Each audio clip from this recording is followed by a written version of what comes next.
जय श्री राम। बहुत बहुत स्वागत है आप सभी का एक बार फिर से आपके ही अपने YouTube चैनल पर। मैं पंडित आशीष शर्मा। आज हम बात करेंगे संतान योग के बारे में। हर व्यक्ति विशेष जिसके जीवन में विवाह होता है उसको इच्छा होती है कि भाई मुझे संतान हो, मेरी संतान अच्छी रहे, संतान हष्ट पुष्ट रहे। यानी लाइफ के अंदर ये स्टेप बाय स्टेप जो सर्कल चलता है कि पहले शिक्षा हो रही है, फिर नौकरी हो रही है, करियर पर ध्यान है, मैरिज हो गई, शादी हो जाए, बच्चे हो रहे हैं। तो ये भी एक अपने आप में एक बहुत ज़रूरी चीज़ है, क्योंकि संतान कहीं न कहीं आपके भाग्य से जुड़ी हुई होती है। और बहुत बार आपने देखा होगा संतान का जन्म होता है और व्यक्ति के जीवन में उसका भाग्य आगे चलना शुरू हो जाता है। तो आज का हमारा विषय यही है कि 2026 के अंदर सभी 12 राशियों को कब-कब, कौन से महीने के अनुसार विवाह से संबंधित योग बनेंगे। जिसमें ज्योतिष शास्त्र के अनुसार कुछ चीजें जो बेसिक प्रिंसिपल से हैं उसको हम आधार मानते हैं। जैसे सबसे पहले प्लेनेट शनि, शनि काल के रूप में काम करते हैं कि गोचर में आपकी राशि से शनि जब भी पहले 5वें और 9वें भाव से संबंध बनाएंगे, चाहे वो बैठे चाहे वो दृष्टि दें, तो उस दौरान संतान से संबंधित घटना घटने की संभावनाएं बढ़ जाएंगी, क्योंकि शनि काल है। दूसरे प्लेनेट आते हैं बृहस्पति। बृहस्पति फल है कि बृहस्पति संतान के कारक भी हैं और ये बृहस्पति जीवन में फल दाता हैं, और संतान का फल सबसे ज्यादा महत्वपूर्ण फल होता है। इसलिए बृहस्पति का संबंध भी लगन पंचम और नवम भाव से युति या दृष्टि से बने तो बृहस्पति उस एक वर्ष के दौरान फल देंगे। अब वर्ष 2026 में अगर देखें तो बृहस्पति मिथुन में भी रहेंगे, कर्क राशि में भी रहेंगे और सिंह राशि में भी रहेंगे, यानी अतिचारी अवस्था में रहेंगे, तेज तेज गति करने वाले रहेंगे। कुछ शास्त्रों की माने तो ये भी कहा गया है कि और शॉर्ट फॉर्म में अगर हम देखें कि कौन से 45 से 50 दिन है जिसमें संतान कंसीव होती है, तो वो मंगल पे निर्धारित होता है कि मंगल ग्रह अगर आपके पंचम भाव या पंचम के स्वामी ग्रह से संबंध बनाए गोचर में, तो उन 45 दिनों में कंसीव हो जाता है। कुछ कुछ शास्त्रों में सूर्य के बारे में भी लिखा हुआ है कि सूर्य महीना को तय कर देता है, क्योंकि सूर्य एक राशि में एक महीने रहता है। तो सूर्य का भी कनेक्शन अगर पंचम भाव पंचम के स्वामी से उस एक महीने में बने तो और ज्यादा हम क्लोज जाके प्रेडिक्शन दे सकते हैं कि सूर्य उस एक महीने में कंसीव कराएंगे। यहाँ हमारे पास सभी लोगों की जन्म पत्रिका तो है नहीं, इसलिए हम गोचर के सिद्धांत को लगाते हैं। क्योंकि जब हमारे पास किसी क्लाइंट की कुंडली आती है तो हम क्या करते हैं, कुंडली में पहले प्रॉमिस देखते हैं कि संतान होगी या नहीं होगी, होगी या नहीं। अगर होगी तो कौन सी ऐसी दशा आएगी जब होगा, फिर गोचर देखते हैं, फिर लग्न कुंडली देखते हैं, फिर नवांश देखते हैं और सप्तांश चार्ट देखते हैं।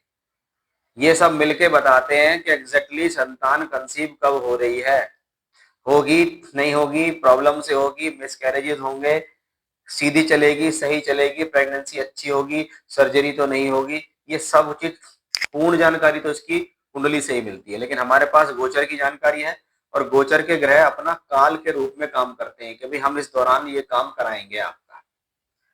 तो विषय को और आगे से बढ़ाने से पहले अगर आप अपनी पत्रिका दिखाना चाहते हैं, संतान से संबंधित, मैरिज, करियर, प्रोफेशनल लाइफ, वर्ग कुंडलियों के आधार पर प्रेडिक्शन चाहिए तो स्क्रीन पर दिए गए नंबर पर आप कांटेक्ट कर सकते हैं। ये एक पेड कंसल्टेशन होगा। वीडियो पसंद आए लाइक कीजिए, सब्सक्राइब कीजिए, शेयर कीजिए अपने लोगों में, जिससे उनको भी पता लगे कि उनको इस वर्ष 2026 में कब कब संतान हो सकती है। सबसे पहले मेष राशि को ले लेते हैं कि मेष राशि आपकी राशि मंगल प्रधान राशि है। आपकी राशि से 12वें घर में शनि का गोचर, जो कि नवम भाव पर अपनी 10वीं दृष्टि देगा। पूरे 2026 में जो है शनि का ट्रांजिट 12वें घर में ही रहेगा 2026 में। तो 9वें घर से संबंध बना, यानी शनि काल के रूप में वर्ष 2026 में संभावनाएं रखते हैं। अब इसकी पूर्ति करते हैं बृहस्पति। बृहस्पति को अगर हम देखें तो जून के महीने तक, जनवरी से लेकर जून तक बृहस्पति मिथुन राशि में गोचर करके दृष्टि देंगे। कहाँ दृष्टि देंगे? नवम भाव पर। यानी शुरुआत के 6 महीने आपके लिए बहुत बेहतर है। उसके बाद 31 अक्टूबर से लेके दिसंबर के अंत तक बृहस्पति सिंह राशि में रहेंगे, जहां से पंचम से बैठकर नवम से संबंध बनाएंगे। यानी हमारे लिए देखें तो वर्ष 2026 में मेष राशि के जातकों के लिए ये जो गोचर है, ये शुरुआत के 6 महीने और अंत के 2 महीने में देखें तो ये संतान से संबंधित योग ज्यादा बनाता दिखाई देगा, उस दौरान चांसेस ज्यादा होंगे। अब देखते हैं कि वृषभ राशि के जातकों पर इसका क्या प्रभाव पड़ने वाला है। वृषभ राशि, आपकी राशि से 11वें घर में शनि का गोचर है, जो कि पंचम भाव पर पूर्ण दृष्टि देता है। इसलिए शनि चाहते हैं कि आपको संतान का सुख मिले। अब बृहस्पति कब चाहते हैं? बृहस्पति चाहते हैं जून के महीने से लेकर अक्टूबर तक बृहस्पति कर्क राशि में उच्च के होकर रहेंगे, जहां वो आपकी राशि से तीसरे घर में रहेंगे और नवम भाव को गोचर देंगे, नवम भाव को दृष्टि देंगे। यानी यहां से ये बात और क्लियर हो जाती है कि वृषभ राशि के जातकों को जून से अक्टूबर का जो महीना है, ये जो महीने हैं, इस दौरान कंसीव करने की संभावनाएं ज्यादा रहेंगी। इस दौरान वृषभ राशि की महिलाएं, उनको कंसीव करने की संभावना है, या पुरुष के चार्ट में भी हम इसको देख सकते हैं कि भी उनको भी संतान का योग बन रहा है नहीं बन रहा। तो दोनों की हॉरोस्कोप में अगर बनता है, चाहे दोनों की राशि एक हो या अलग अलग हो, तो जो समय मैं बता रहा हूं उस समय के दौरान वो काम हो जाएगा। मिथुन राशि के जातकों, आपके लिए अगर देखें तो शनि का संबंध यहाँ पूर्ण रूप से देखें तो बहुत स्ट्रांगली नहीं बनता है, क्योंकि शनि आपकी राशि से दशम भाव में गोचर कर रहे हैं। अब दशम भाव से शनि का गोचर है, तो एक समय आएगा जब शनि वक्री होंगे, जुलाई से लेकर नवंबर तक। जुलाई से लेकर शनि तक नवंबर तक वक्री रहेंगे, और वक्री होने के कारण वो संतान से संबंधित योग कुछ बनाने का प्रयास करेंगे। पूर्ण रूप से देखें तो वर्ष 2026 के अंदर अगर हम देखें तो बृहस्पति का जो ट्रांजिट है वो शुरुआत के 6 महीने आपकी राशि में रहेगा। यानी एक बहुत ज्यादा परफेक्ट गोचर में मिथुन राशि के जातकों के लिए वर्ष 2026 में नहीं कह सकता, क्योंकि शनि का गोचर आएगा तो बृहस्पति का नहीं आएगा, और बृहस्पति का आएगा तो शनि का नहीं आएगा।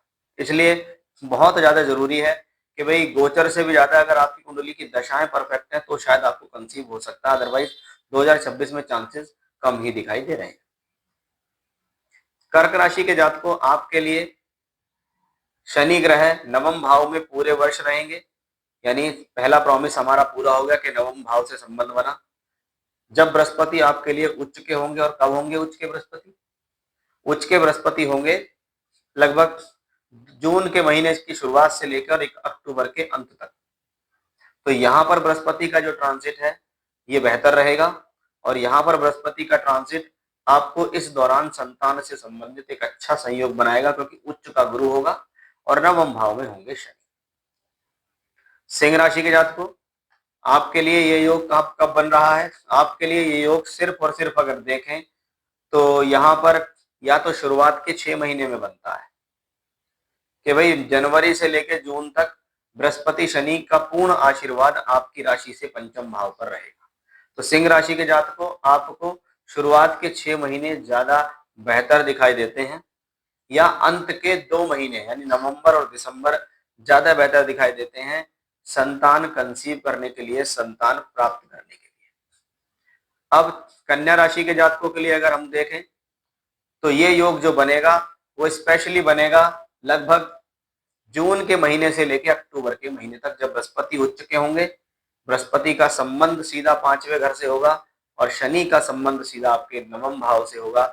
इसलिए आपके लिए देखें तो ये जो समय काल है ये जून से अक्टूबर के बीच बनेगा।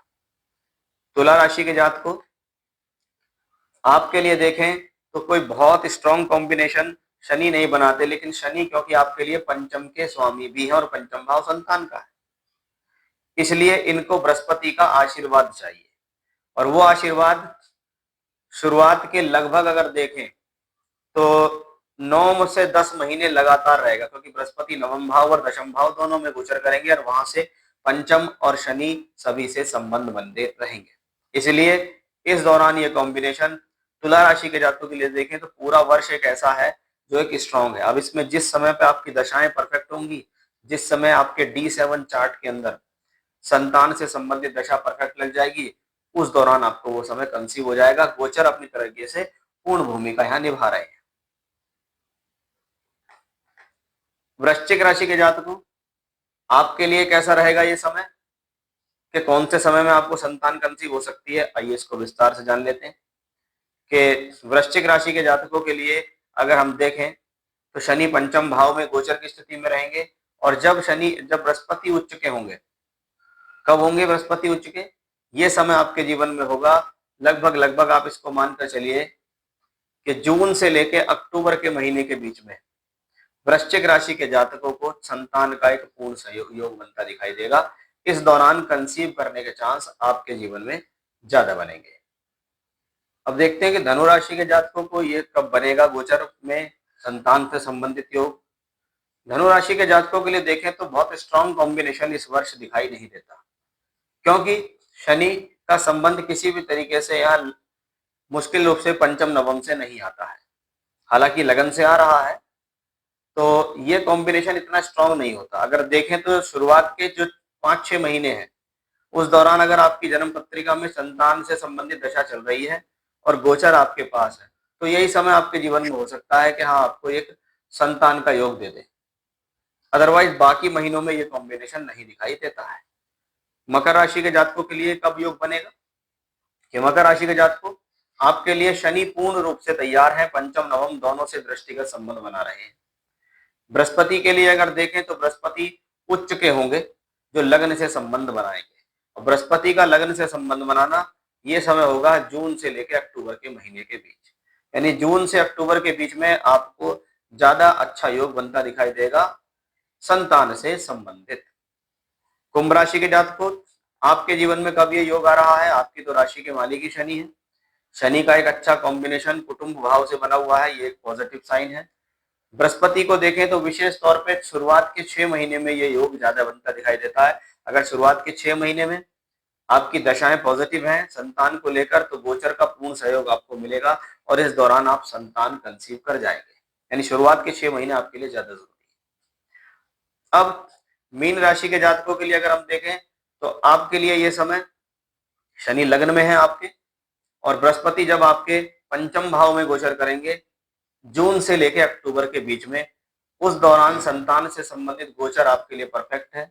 अगर इसमें दशा का भी कनेक्शन बन जाए कि आपकी दशा भी आपको पॉजिटिव आ जाए, तो हम कह सकते हैं कि भाई जून से लेकर अक्टूबर के बीच में कंसीव होने के चांसेस ज्यादा बनेंगे।